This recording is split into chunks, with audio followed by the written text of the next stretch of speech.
Welcome to the Inside Job Boards and Recruitment Marketplaces podcast. I'm Stephen Rothberg, the founder of College Recruiter job search site.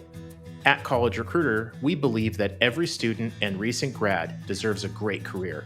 And I'm Peter Zollman, founding principal of the AIM Group, the leading global business intelligence service for marketplaces and classified advertising companies. We consult with recruitment marketplaces companies and publish AIM Group recruitment intelligence and a free weekly digest. We also host the annual Global RecBuzz Conference. This is the podcast for you to learn more about how to create, manage, and work with general, niche, and aggregator job boards and recruitment marketplaces. Hey, Peter, it is great to be with you again today. Welcome to the Inside Job Boards and Recruitment Marketplaces podcast. Could we have picked a longer title for that? Yeah, we could have, but then they wouldn't have been able to fit it on that square box that they use as the cover art for the podcast. You wanted job boards, I wanted recruitment marketplaces because there's a difference. And so we settled for the ridiculous title. Yeah, it's kind of like what they say when you get a committee designing an animal, it becomes a camel, right? It's just a little bit of this and a little bit of that. Something like that. So it feels like it's been a week since we last got together, which is very strange. Well, it always when you and I get together, it always seems like a much longer time for me than it does for you. And to me, it goes like an instant. It goes like an instant. I'm so glad to be back with you.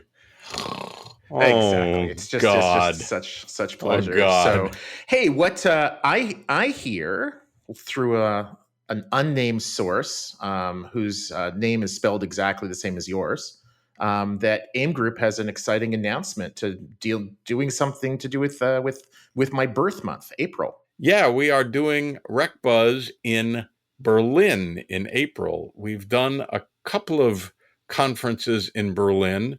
It's a fascinating city to me. I love going to Berlin, standing there looking at where the Berlin Wall was and realizing that it just fell not very long ago.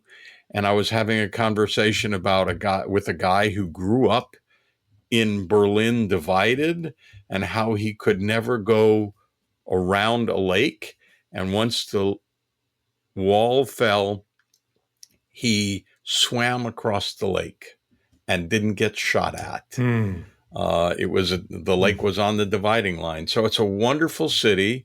As you know, RecBuzz is just a fabulous conference. CEOs, C-level executives from recruitment marketplaces and job boards from all around the world.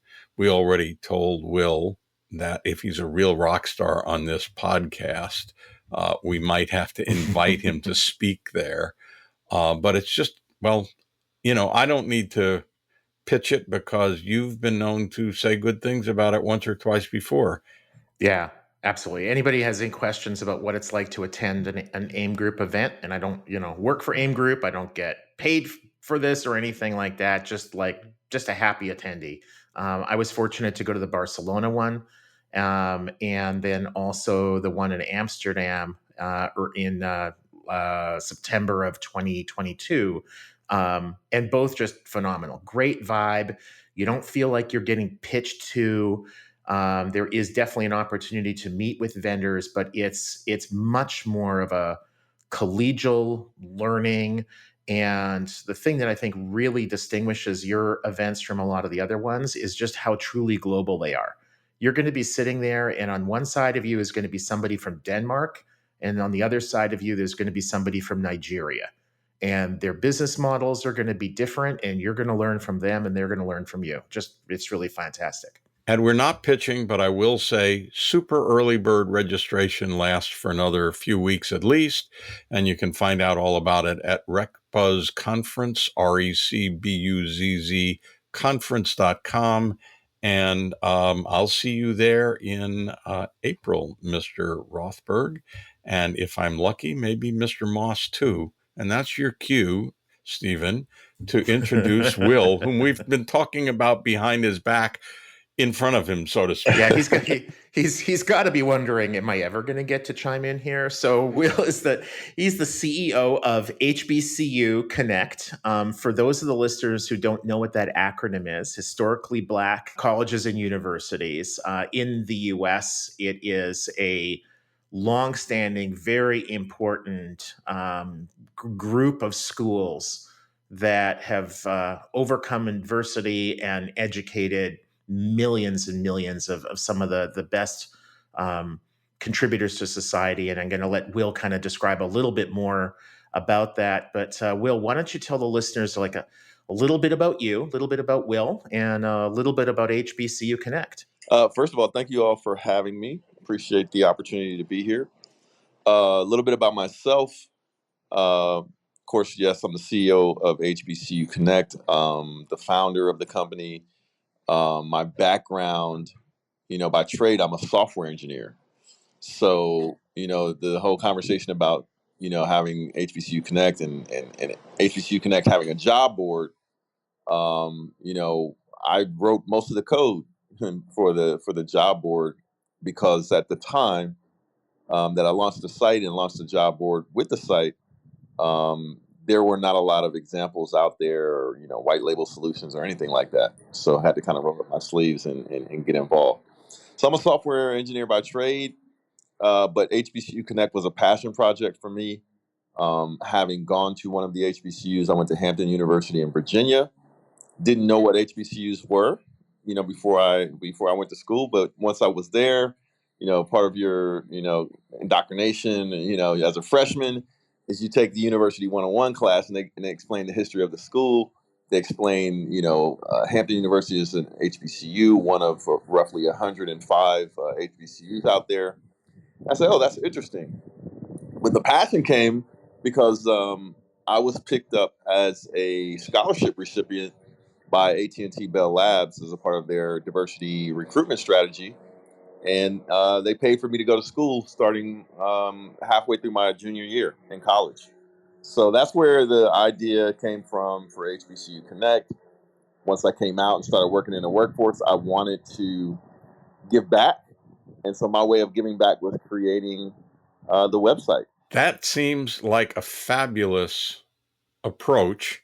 When I was in Louisiana, we always were very impressed with Grambling, which of course had a great football team, and the Marching 100 band, which turned out to be about 400 people, but nevertheless, it was stellar. More important, though, HBCUs are often the only place people who need an education are able to get one and afford it and get support they need. Came from a rough background or a difficult background. Not everybody, of course, but HBCUs are known for their remarkable support of the students at the schools they attend. I'm going to switch to the job board and recruitment side of the house for a minute. DEI is this incredibly important topic in the recruitment world these days, right up there with worker shortages, layoffs, and quiet quitting. Um, Give us your view of DEI and how you guys play a role in it. Sure. So my view on DEI. So first of all, just my background as a software engineer, I didn't come from the HR space or really the DE and I space, except for the fact that I was a benefactor of it, right? So that created a passion. That was became a passion thing for me because of how I felt. AT&T's program changed my life. But from what I've experienced, and and now being sort of a pioneer in the space, we kind of got involved, at least in the online and job board domain. Got involved very early. I think the thing is, there's two ways you know you can look at it, right? There's D&I from the perspective of the government being involved and saying certain industries need to consider diversity, and they need to recruit from diverse populations and have a diverse workforce. But then more recently, there's smart companies and organizations that are hiring, and they're realizing that the more diverse their workforce is, the more they are better able to serve their customers, who are likely going to be diverse. So now, the conversation around diversity, equity and inclusion is more around it being a business strategy and a business imperative, that the workforce and their employee base mimics their customer base, so that they can come up with solutions that meet the needs of their customers, but then also that diversity of thought, diversity of background, helps to produce solutions and products that give them a competitive advantage. We'll be back right after this break. Welcome, change agents, to your go-to place for stories that ignite your spirit, fuel your purpose, and connect us all. We believe in the incredible power of the human spirit, its boundless resilience, and the inspiration it brings to our lives. On the Driving Change podcast, we'll journey together through the extraordinary yet very relatable experiences of some of the most amazing people on earth. Our mission?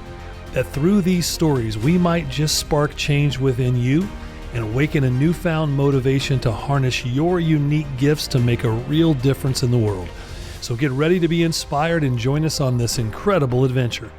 You can find the Driving Change podcast on Apple Podcasts, Spotify, iHeartRadio, or wherever you love listening to your favorite podcasts.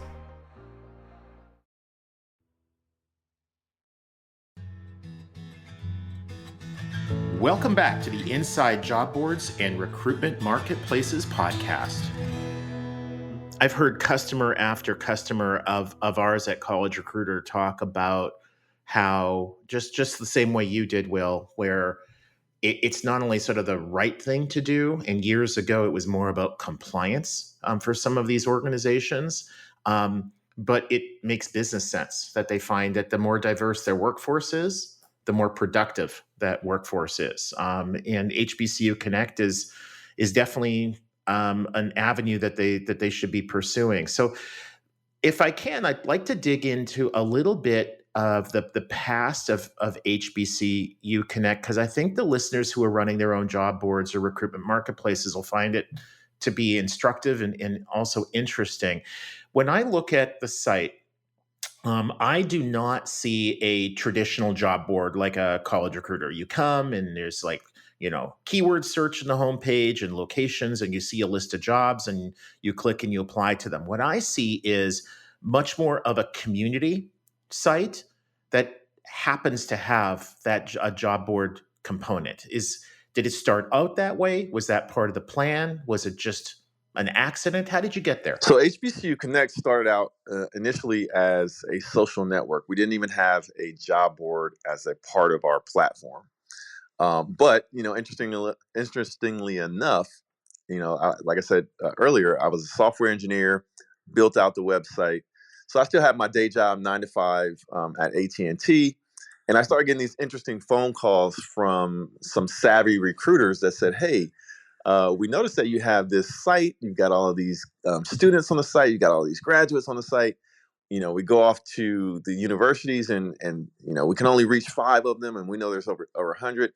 Can we post our jobs on your website? Can we recruit? Can you collect resumes from your members?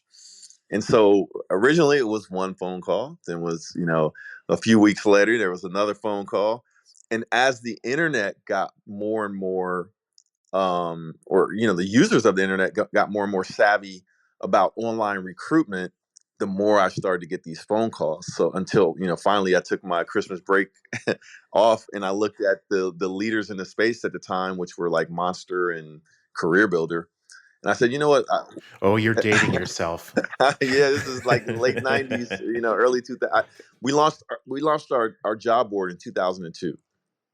So I mean, yeah, we were definitely kind of like pioneers in the space, and so to your point, we have a community. So you can kind of think of us as sort of like a LinkedIn, right? Where we have a community of users that come to our site for different reasons, But as a part of them staying connected to us and to each other, like through our site, we want to be an opportunity engine for them. So whether that opportunity is an internship when they're in college, right, or a scholarship when they're in college, or when they're getting ready to graduate and they need a job, we want to have opportunities for them. And then when they're out there in the workforce and they're thinking about changing their career or looking for a better opportunity, we want to be there for them to provide opportunities. But the way we got into the space was completely organic, completely. That's fantastic, and it's worth noting that we at the AIM Group have often said, if you're just a job board, you're going to be done. You have to be a community and do so much more. How do you build community? You've got a great base of people who attended historically Black colleges and universities. Do they come back year after year? Are there things for them that make them want to come in addition to the job board? Obviously, there are. Tell us a little bit more about building community. Back in the early days, it was easy, right? You could create unique content. You could create unique functionality through the website that would keep folks coming back. So, for example, the ability to post a picture in a profile was a new concept when we started our website. So I always used to say, hey, when you're building community, let the community be the content. Whereas lots of sites come out and they say, oh, we've got to come up with content, and they're thinking about articles and content that people would be interested in. But for us, we've tried to let our community, so the concept of user-generated content, right? We try to let our community be part of the content and create the content for us. So, for example, every time we do a magazine twice a year for students and twice a year for alumni, and we ask for the members of our site to highlight themselves to be featured in the magazine. And part of that is uploading their resume, building out their profile, putting their picture up, and basically, highlighting or showing off their accomplishments to the community. So it's a matter, to answer the question, I think it's been a matter of allowing our members to participate in that content development and generation of content, and sharing their accomplishments with each other through our site. There are a lot of diversity job boards out there. How do companies work with HBCU Connect? Is it a pay per application? Is it a monthly? Is it a individual job postings? What's your job board business model? Because those are evolving, but what's the job board business model you use now? Sure. Great question. So we started off with the basics, right? Job postings, resume database access, and a company profile on our site, and all of the typical online recruitment activities. Then we they were sort of a la carte. Then we kind of gradually got into, companies saying, hey, can we just do an annual package with you, right? Where we have access to post all of our jobs. Don't you just hate it when that happens? We want to spend money with you for the long term. Don't bother us with this small stuff. Just take a lot of our money all at once, please. Oh, right. Those checks with all those zeros, they're so annoying. Yeah, so we like I said, we organically got into this, and that's what happened. We started getting these requests for, hey, can we do packaging? And we started kind of looking around at the landscape, and a lot of this was new. There were a couple of really big job boards out there, but there weren't that many small job boards out there like ourselves as a niche job board. But so we got into doing some packages, and my advice to the other job board owners out there is that you let your customers, you consult with them, and they'll ask you for what they need. So, we had a really big partner of ours that was using all of our online recruitment activity, and they got us into doing virtual events. They said, hey, this is a challenge we're having, right? You're sending us diverse candidates, and we want to make sure it's a priority, but when they're channeled through, the job postings, we're afraid they're going to get lost. You guys solved the problem. And so we kind of said, okay, how can we make sure? And they say, we want, your candidates to meet our hiring managers and our recruiters. And so we said, we'll do just that. And we'll instead of funneling them into a job posting, we'll funnel them into a registration list for an event. And we started doing virtual events. And that's been like a huge revenue stream for us and business opportunity beyond just the job postings and the resume database and that kind of thing. So it's just an example of us listening to our clients and coming up with solutions that we think will help meet the needs or the challenges that they have. What a concept. Listen to customers. What a concept. That's it. Yeah, I think we have time for one more quick question, Will, if you don't mind. And that is, just sort of building off of the listening to customers. Are you getting requests for programmatic feeds, cost per click, or are your customers still really happy with, say, like a traditional duration-based advertising? I think from a customer standpoint, they've been happy with the traditional. They lean on us in our recommendation. But then there's a lot of partners out there that we work with and organizations that have proposed that we do. Like there's a lot of agencies, right, that have proposed like the cost per click or cost per application and that kind of thing. But for us and our model, and because of our niche and the fact that we're not dealing with millions and millions of applicants, we have kind of kept our model a little bit flexible and more traditional, around packages, pricing for access. Well, Will, thank you so much for joining us today. This was fun, even though Peter was part of it. And for listeners who want to learn more about you personally or HBCU Connect, how should they do that? Sure. So to learn a little bit more about HBCU Connect, feel free to jump on our website, which is hbcuconnect.com. And for me personally, probably the easiest thing will be to just link up with me on LinkedIn, Will Moss. Well, thank you so much, Peter. Any closing words? Just enjoyed it immensely, and I look forward to meeting you. Likewise. Because we've met virtually, now we got to do it in person. Likewise. Appreciate the opportunity. Thank you both for what you do. Awesome, Will. Thank you. Inside Job Boards and Recruitment Marketplaces is a co-production of Evergreen Podcasts, College Recruiter, and the AIM Group. Please subscribe for free on your favorite app. Review it. 5 stars are always nice. And recommend it to a couple of people you know who want to learn more about job boards and recruitment marketplaces. Special thanks to our producer and engineer, Ian Douglas. I'm your host, Peter Zollman of the AIM Group, the leading global consultancy in the field of marketplaces and classified advertising.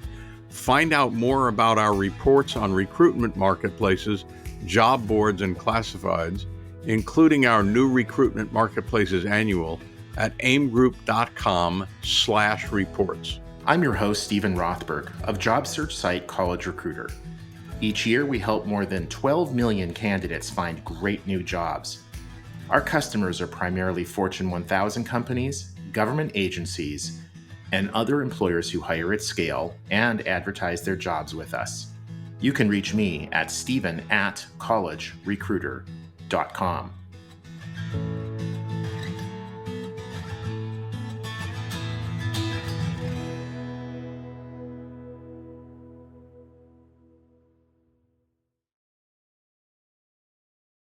Hi, my name is Sarah, and I want to tell you about my podcast called Can I Offer You Some Feedback? I'm a business consultant and executive coach with over 20 years experience in change management, leadership development, and naturally providing feedback to high performers. My podcast is for those of you who have a complicated relationship with feedback, whether giving, receiving, avoiding, or seeking. Feedback is essential for our development. In each episode, you'll hear from real people across industries with their ideas, perspectives, and best practices on feedback.